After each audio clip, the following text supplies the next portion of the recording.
ম্যাচে তখন কেবলমাত্র শেষ বাঁশি বেজেছে। এমন সময়ে হাবিয়ার মাসচেরানো চরম ক্ষিপ্ত হয়েছেন লাইন্সম্যানের উপর। মুখে হাত দিয়ে বসে পড়েন আর্জেন্টিনার কোচ। তার দল পরাজিত হয়েছে, মাঠেও প্রভাব পড়েছে। দুই দলের ফুটবলারদের মাঝে চলে তুমুল হট্টগোল। ম্যাচের শেষ বাঁশি বাজতেই দুই দলের ফুটবলারদের মাঝে হাতাহাতি সৃষ্টি হয়। এই সময় দুই দলের ফুটবলাররা একে অপরের সঙ্গে দ্বন্দ্বে জড়িয়ে যান। লম্বা সময় ধরে চলে এই দ্বন্দ্ব। মাঠের এই হট্টগোল থামাতে মাঠে ঢুকে পড়েন দুই linesman, referee, fourth official, match পরিচালনার দায়িত্বে থাকা অন্যান্যরাও। এ সময় সিকিউরিটিও ছিল মাঠে। সবার হস্তক্ষেপে শেষ পর্যন্ত দুই দলের ফুটবলারদের পৃথক করা হয়েছে। এর আগে লম্বা সময় ম্যাচের শেষ বাঁশি বাজার পরপরই দ্বন্দ্ব শুরু হয়েছে আর্জেন্টিনা ও ফ্রান্সের মধ্যকার ফুটবলারদের মধ্যে।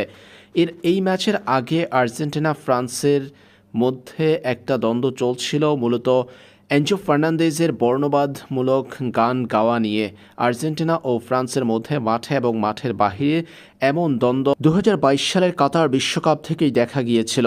সেই প্রভাব এখনও কাটেনি। আর্জেন্টিনা ফ্রান্সের মধ্যকার অলিম্পিকের কোয়ার্টার ফাইনালের এই ম্যাচটিতে মাঠে খেলা চলাকালীন সময়ে বেশ কয়েকবার দুই দলের ফুটবলারদের মাঝে হট্টগোল হতে দেখা যায়। আর্জেন্টাইন গোলরক্ষকের সঙ্গে দ্বন্দ্বে জড়িয়ে গেছেন ফ্রান্সের ফুটবলাররা। এছাড়াও আর্জেন্টিনার বিভিন্ন ফুটবলারের উপর মাঠে ম্যাচের বিভিন্ন সময় আগ্রাসন দেখিয়েছিল স্বাগতিক ফরাসিরা। বাজেভাবে ফাউলের পাশাপাশি মুখে এবং শরীরী ভাষায় আগ্রাসন দেখিয়েছে তারা।